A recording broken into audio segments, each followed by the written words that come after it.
Mark and John Gallagher, welcome to 69 Faces of Rock. How are you guys doing today? Great. How are you? We're all good. We got our tea. We're all happening. All right, so you guys doing a very special tour right now. Can you explain the nature of that tour? Well, it's all about this. We're doing the Wiped Out album in its entirety, and we actually went to the trouble of reading the dictionary, and that meant the whole thing. So we're doing the whole thing. And how are the people responding when they hear such onslaught? That's pretty awesome. I mean, I think people are kind of blown away because if they knew the record and they never heard them songs live, they're really kind of like, it's like almost like a shock, you know, that they finally get to hear them live. I know because I've seen other bands do it. We saw Saxon do Wheels of Steel and Strong Arm of the Law. And you know, played the whole album, and to hear some of the deep cuts off of them records is pretty cool for us. So it's kind of the same thing, and I think it's special. You know, it's not going to happen all the time. It's just going to happen this year, 40th anniversary, 40 years. That's right. Of Wiped Out. When that album initially came out, did you play all of the songs live back then?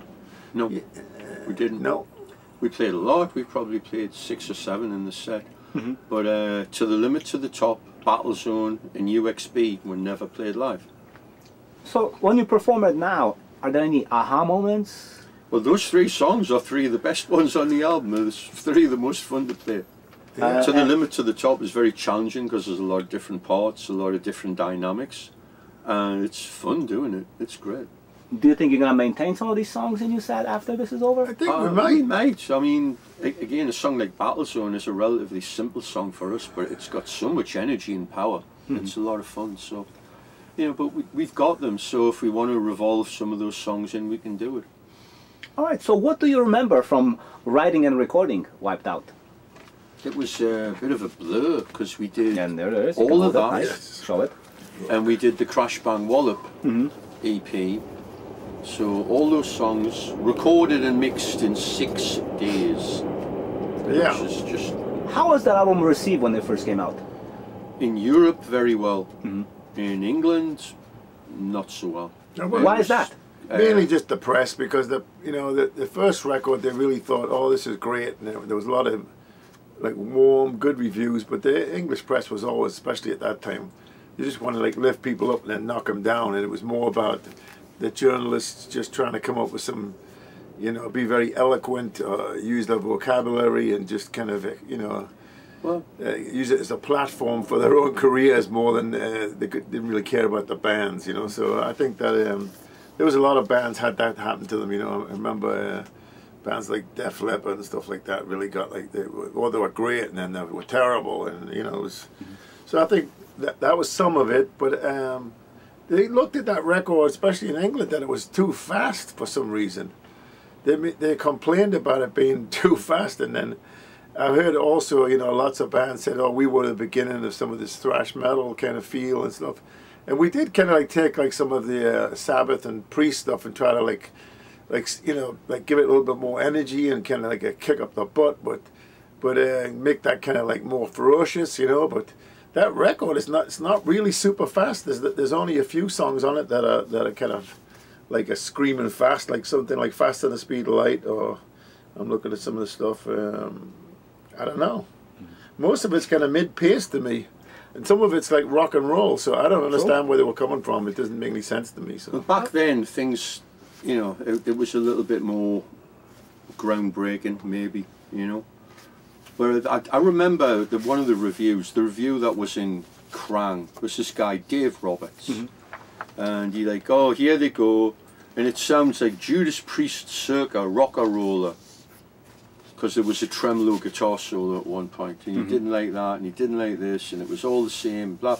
Turns out this guy was like the lead guy in another band. And he would trash all the other bands. There was a band called Silverwing.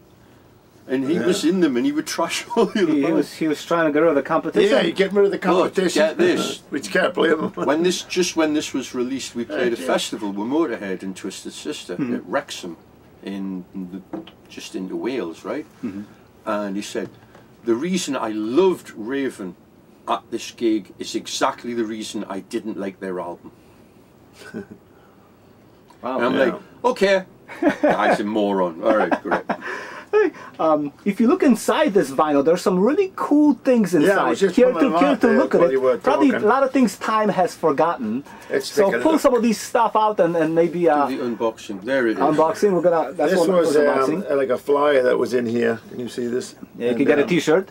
Official UK fan club, and you could get a Raven wiped out Swan patch. Ooh. You think I could still send that in? Absolutely. Yeah, well, I mean, the building it would go to has been destroyed a long time ago, but you know, we could try. And like a T-shirt offer, you get like it was a direct marketing, which is kind of cool back for the day. But there's something else in here. There's something else. I know that you gotta be surprised by that. Yeah, this is cool. The lyric sheet, that's always cool. Yeah. The original lyric sheet, which I think was blue originally. Yeah, it might have been original blue. This is old. Yeah, well, it went yellow. It's yellow over the years. Went yellow. Oh dear. Just like all good lyric sheets, there's probably some misprinted or somebody, just put in the wrong words. There's one other thing that's really going to surprise you. Oh, what else is it? Yeah. This is a good thing. Oh, the record. The record, of course, but that's not the end of it. That's not the end of it. Vinyl? No, black. It's a black one. Wait till you see what else is in there. Yeah.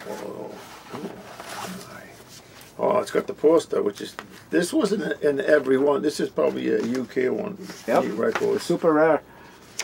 Wiped out poster. Yeah. And most of them pictures were from this thing we did for the BBC. It was like a live recording, I think. And that's where them pictures come from. And who did these pictures, John? Do you remember? Oh, yeah, Steve Barnett. Steve Barnett. But, yeah, John's playing the old 8-string bass there. I think that was a Kramer. And I'm playing the Fender Telly, which I still have. It's in the vault. And yeah, Rob on the drums. Pretty cool. Pretty cool. So, how much artistic freedom did you have when this album was written and recorded? Pretty much total. I mean, we didn't listen to other than the else. album cover, because originally we wanted a nuclear explosion on it, and Dave Wood was vehemently telling us, no, you can't do that. And what's exactly on this album cover? I mean, what is this? What am I looking at? Two flashes that me and Rob came up with after being locked in a room for 2 hours. Come up with a cover, or I will. Oh, kind of thing. It's a threat. Yeah, we kind of kept putting it off, and then it was like down to the wire, like most things happen like that. Who produced this album? Who produced this record? We did, actually, because we'd done the first record with Steve Thompson, was Mickey Sweeney, right? Yeah. And they left. And I think because we just didn't, our dream was to be recording and doing all that, but when it actually came down to it, you were like, oh hell, now we're recording a record, and there's so many things involved in such a thing, whether what you're representing your band as, and has this got the right feel that you wanted, and all this different stuff that comes. I'm going to wreck this. I'm sorry. I'll just put it down. Yeah. But anyway, the process in the first one was just kind of like scattered because we weren't used to the way of recording. Just being in the studio, and we wanted to do it in a more live way. And we did, and then when we did the second record, we just kind of locked down to do the entire thing, because the first record was done in kind of stages. It wasn't all done at once.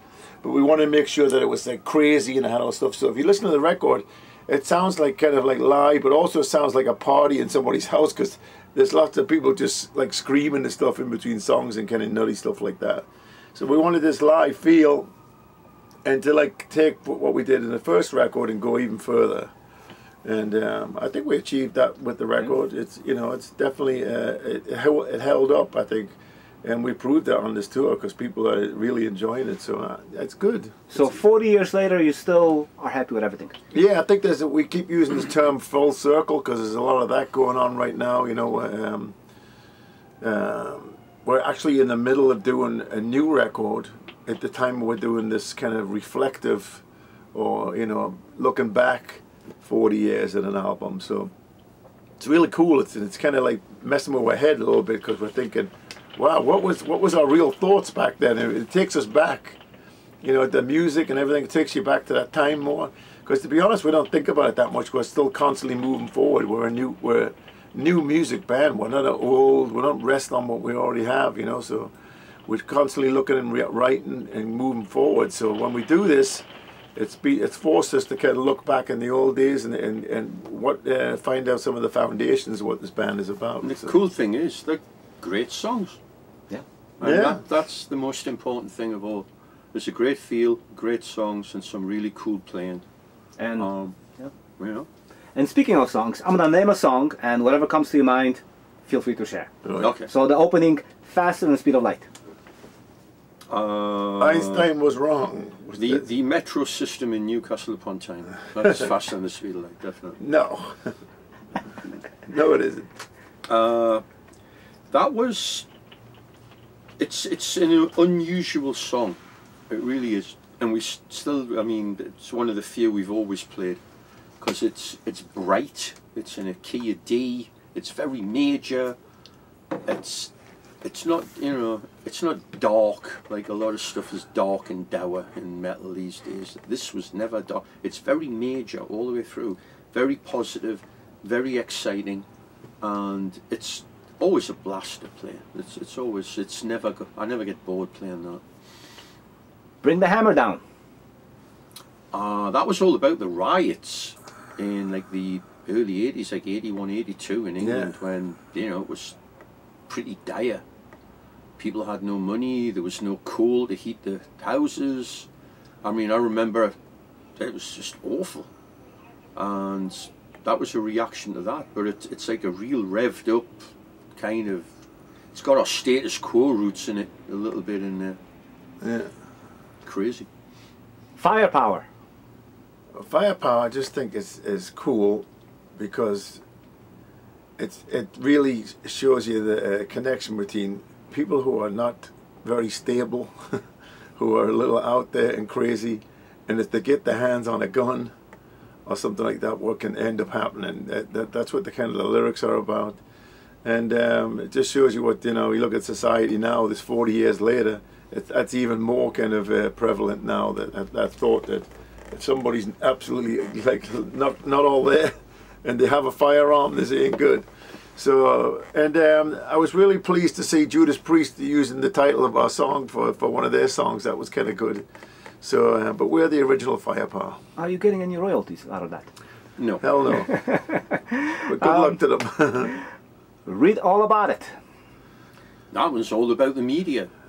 We were ahead of the curve on that. That's all about. Yeah, the lyrics, you know, right in the bridge there. Write it down, turn it around, and that's kind of like always been a thing. I remember like we did some interviews and we'd read them back, and it was like, I didn't say this. I didn't say like that. This part is complete fabrication. This is somebody else's opinion. This is not my. So you know, it's like the game of telephone. When somebody says something and passes it on, it gets distorted and it gets kind of has a life of its own. So I think it's important, whatever you read or whatever, is to take it with a pinch of salt and say, maybe I should think about this more, not just accept it for verbatim for what it is. Got it. It's a fun song to play. It's great. We get the audience to join in. And it's one of Rob's greatest lyrics. It's great lyrics. It's fun. Good stuff. To the limit, to the top. To the limit, to the top. Always loved the song. Never knew why we didn't play it live. So real happy to be doing it now. And I came up with quite a lot of that one. But it has the really good pun lyric in it. Oh yeah. Was it? It's all about mountain climbing, and it's called Mother Nature Fights, Will She Ever Rest? Everest. That's just John. I think John and that's Rob's. Rob did the lyrics. I can't take credit for that. He came up with that. Well, they used to always do that and try to outdo each other with how kind of wacky the lyrics can get. But Rob was very involved on this record, so it's kind of a good balance between all three of us on this record. Everybody contributed, you know, to the point where it's difficult to tell who came up with what. Like, whose guitar riff is this? Is it Mark's? Is it Rob's? Is it mine? We were all very much, you know, group-minded and working together to create. And something like that, I mean, a lot of that song was improvised. The whole solo section was a one take. We got to the point in the studio then that we were able to push the engineer, if we'd messed up, to go, rewind, we'll play along, put us in record, because we loathed the idea of start over, you know, take 24. Well, by that time you're bored to death. So that solo section's all off the top of your head, and then we'd finish, we're like, what do we do now? So we had a cup of tea and sat there and wrote the rest of the song, and then went in and recorded it. Battle Zone. Another one that was written on the spur, right there in the studio. It's just pure energy.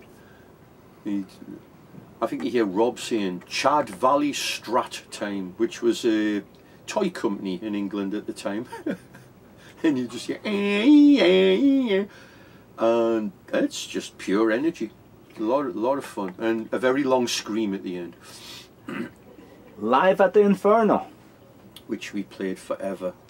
And yeah, that song took on a life of its own. I really dig the fact that it has this like slow riff, and then the drums come in like at a more fast pace, and it's kind of a good contrast. And you don't hear that too much. And we kind of ad-lib a little bit with it live more than to what the studio version is, and we kind of like play off what was there.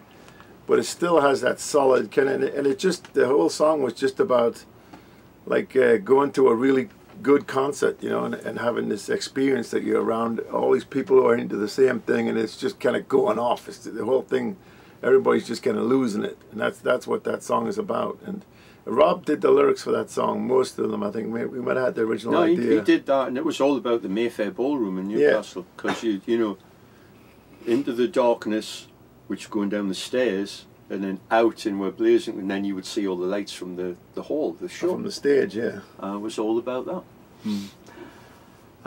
Star Wars. Star Wars, a real cool song. Great guitar from him. The crazy introduction. And it's got just a weird feel. It's almost like a quiet verse and a loud chorus. And we have this very bizarre, like Egyptian part turns up in the middle where it's like 3 against 4. Yeah, with a weird time, 3/4 timing. And I'm having a blast singing and playing that one. It's great. UXB. The other one that was partially written in the studio, crazy riff. That's one of Rob's guitar riffs at the intro. Da, da, da, da. Nuts. And Mark had the main riff for the song.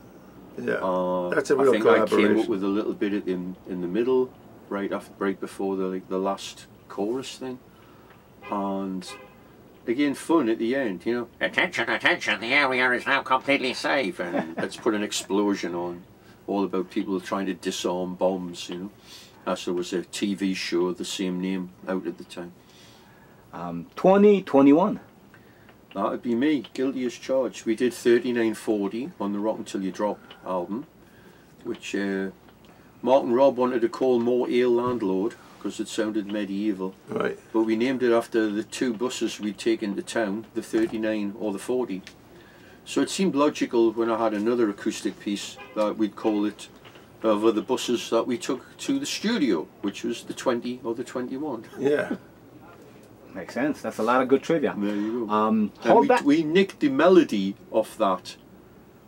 At the end, there's a little melody, and we stole that and put it into To the Limit of the Top when we were right in the end of that. And that's yeah, so they're kind of linked. It's cool. That's kind of cool. Hold Back the Fire. It was a great live song for us for quite a while. We used to really stretch that out in the middle. I don't even know how we come up with that song, but I remember Rob had that beat that starts, it's got this kind of strange beat in the beginning. We said, oh, that's kind of cool, we should do something with that. And we were just jamming on it and came up with the ideas. But, you know, we were big AC/DC fans, and Let That Be Rock and stuff like that. And we just wanted to do something in that vein, but not be like a carbon copy. So it has some kind of feels like that. But it's a little different. It's actually a kind of a strange song if you listen to the way it's laid out. But we jam on it live. We expand it, or you know, especially the middle section. But it's a lot of fun, and I think people really dig it because it's more like a rock and roll song, which is not necessarily what we normally do. And it comes in a point on that album where you've got, you know, it's really intense powerful, stuff, intense song like UXB, and then you got the acoustic part, and then boom, you're back in with some rock and roll, you know. So. And the final song, which is Chainsaw.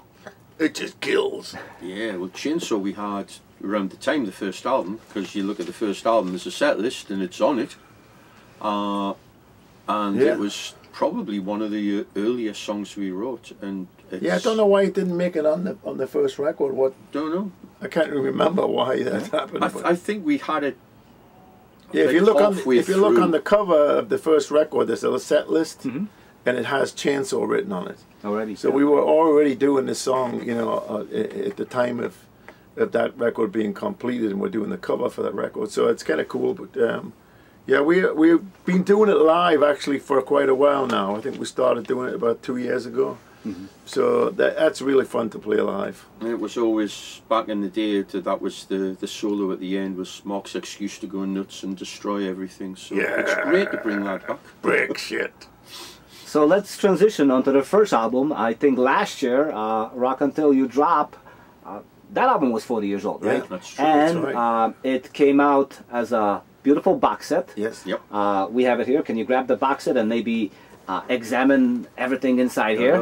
Right, so there it is. So yeah, because of the dreaded scamdemic, we weren't able to go out and play it, but at least worked on this. I wanted to do this for a long time. It's and good. There's the back. You've got 4 different discs. all right, so let's open it and see what's inside. It's very cool because it has like pictures. Like the cover is like from the same photo session as the album. You know, from the original. This is the original. There you go. And there's the original. That's the original album. Original album, cover. right? Remastered. There's one of the It's from the same session, and it just has some cool pictures. There's one picture here on this. These were demos that we did, and they put it. It's everything's in a separate CD, and it's some really old live pictures of really pre-Cambrian. Pre-Cambrian. And then this here, of course, is us with fire extinguishers, and I don't remember this picture being taken at all. I must have been drunk. A guy got in touch with me and said, I've got some old photos of you, I've got the contact sheets. He says, do you want them? I says, that would be great. And he sent the negatives. And it was a whole photo session with this, and then some photos from a show we did with Motorhead. And in one of them, you can see Lemmy hiding in the back. So that's cool. And is there any other like live stuff? Yeah, this well, you got the demos, which is a demo from 1978, and then the rehearsal or like audition tape we did for Neat, which was live on 2-track, which has different arrangements of Don't Need Your Money and Wiped Out, and it's got Let It Rip on it as well. This is a show from '82 at Bologna, which is mainly Rock Until You Drop. There's some Wiped Out stuff, and I had some one of these keyboard commandos say, why didn't you have any? I says, well, you weren't there with your wonderful recording equipment in 1981 to record it, were you? Obviously, if we had one, we would have put it out. So I did the next best thing. This is a show from Bologna, Italy. Sounds great. And there's also, it runs over onto this one, and this is an opening slot for Girls' School, actually. We were opening on their tour in '82. In May, I think just before the record came out, Wipe Out. So, I mean, this is Hard Ride, Hell Patrol, Rock Until You Drop, Time to the Airways, Bring the Hammer Down, new song, For the Future, Don't Need Your Money. Also a radio interview from local radio in Newcastle, and you can hear how thick our accents were back then. So wow. That's pretty cool. Were you involved in putting this together? Yeah, John did a lot of it. All pretty much my thing. I worked together with the people at Cherry Red, and then did a long interview with John Tucker, who's an old friend of ours, and he did a great liner notes. And you got like, I mean, look at these photos. It's like 1976 in a, it's like right in the centre of Newcastle on Eldon Square Green, stuff like that. So a lot of rare photos, and just a great story. Some cutouts from press and what have you, and very, very cool. And I got fed up with seeing company after company going to BMG, licensing Rock Until You Drop and putting it out again, exactly the same as it was the first time. There's like about 7 or 8 reissues at this point. This is the one you need. But this is the one you need, because nobody else had this stuff. They didn't have the photos, they didn't have the tracks. Yeah, it's the definitive. We actually put stuff out that most bands would have held back. We put out, original demos and some of the stuff that gives like somebody who's a genuine fan a view into how the band was kind of birthed, you know, and how it started. Because you just hear that first record and you just think we just all of a sudden landed like that. But this gives you a little indication what was happening before, so it's pretty cool. Will Wiped Out receive similar treatment down the line? Yes, but the way things are working out, didn't have enough time to do it now, and it's still.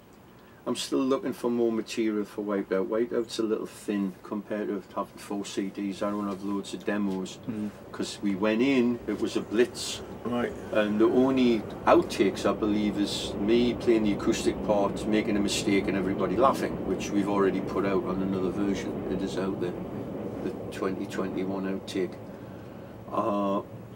And there's some more 82 live stuff, so we'll see.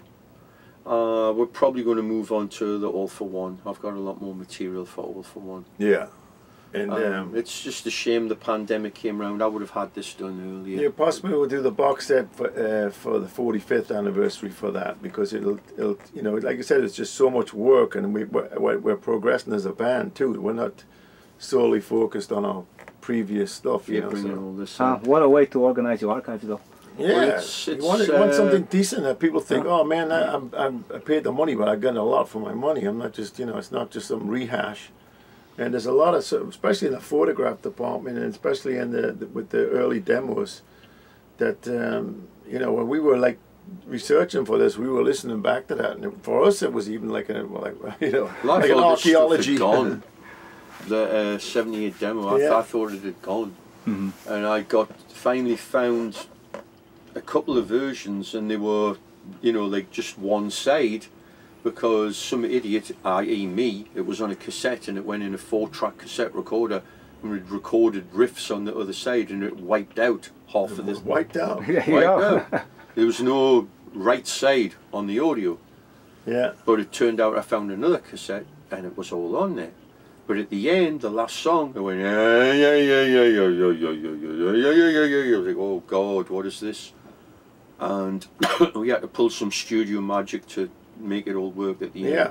But it was worth it, you know. Staying on topic of anniversaries, I hear about some possible dates with Metallica, reviving the old forgotten tour. Well, we're doing the one. We're doing November 6th in Hollywood, Florida, at the Hard Rock Casino. Yeah, that's the only one confirmed. We're hoping to do some more stuff next year. And but how will this look like? Well, I think originally they wanted to do something to honor Johnny Z and his wife Marsha, who were instrumental in bringing us to the United States and getting their career started. They were the real kind of linchpin to take them from a cassette, basically, and to try and put them into the studio and get an album. They put money up for that. They did a lot of work for them as far as managing them and stuff in the very early. And without Johnny Z, there would probably not be a Metallica, and there wouldn't be a Raven in the States. So yeah, both bands owe them a lot, you know. They pretty much changed our lives, and a lot of other people following as well. They really did. They were trailblazers, one-offs, absolutely. So, you know, they've come up with the idea of having the show as like a tribute to them, and that's great. I mean, Johnny Z loved Metal City. It was his favourite Raven album. Yeah.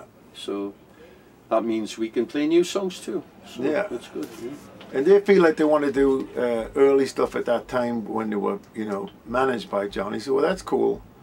But I have a lot of respect for Metallica. You know, a lot of people say they're sold out and everything, but they're just successful. Yeah. And everybody has a success like that, a huge success. It's going to have, you know, detractors from that. So I give them a lot of respect for putting this together, and actually they invited us to do it. So we're happy to do it, and it seems to be everybody's really up about it. And I was surprised actually that people are so excited. We got many fans who are traveling from all over to come to the show, and it's going to be a special thing, I think, more than just a regular Metallica show or a regular Raven show. It's kind of a special meeting, you know. And we have an anniversary with them next year because we did the first tour of the United States. Both bands did a full tour, and Kill 'Em All for One tour in 1983, and that's 40 years. So it's always about the 40 years. It seems like. Magic number. It's it's grown to legendary status. It really has, and people want to be in on that. They want to see that if there's the opportunity, they want to be in, and that's great. It's very cool. So we're pleased, very pleased. Yeah. Who wouldn't be? Finally, what's next? Oh, so much. We've got a brand new album in the can. Yeah, we're actually in the process of starting to mix it. We had a few test mixes, and we're doing that right now. But we record that in LA in July, and in July and some of August, and we're working on that, and that's going to be a release in May. We changed everything. We changed labels. We changed management and booking agents and all that kind of stuff. We kind of rechanged everything, and we're excited because Mike Heller joining the band has given us like a more kind of like a powerful edge. He's like a real force of nature when it comes to the drums, and also now with being involved in the writing of the record, because the last record, Metal City, most of that record had already been wrote when Mike joined the band, and he did contribute and was a part of everything, especially of course the drums and everything. But in this instance, he's more involved in the writing and everything that's going on, and has more input. So it's really a true. It's more in house. We had all these abortive starts on Metal City, and went to this studio, and went to this guy, and had this guy mix it, and that guy mix it. Yeah, we had a very difficult time recording Metal City, even though it came out great. We worked hard together, the three of us, on writing the songs, doing the pre-production, and getting in there and producing each other. Two guys gang up on the other guy. You can do better. You can do better. You can do, and we did. We knew we had a tough act to follow in Metal City, and this is blowing it away. So we're very happy with that. So, any possible titles, like let's say Metal Village? Metal Village. Metal Village. We've got songs like Invasion. Probable album title is going to be All Hell's Breaking Loose. That's a heavy title. Yeah. Edge of a Nightmare. What else? Medieval. Yeah. Surf the Tsunami. Evil Rain in Chicago. Surf the Tsunami. Or as we've already started calling it, Serve the Salami. Yeah, baby. Well, great. Thank you. Thank you, brother. Nice to see you. Keep on rocking. Yay.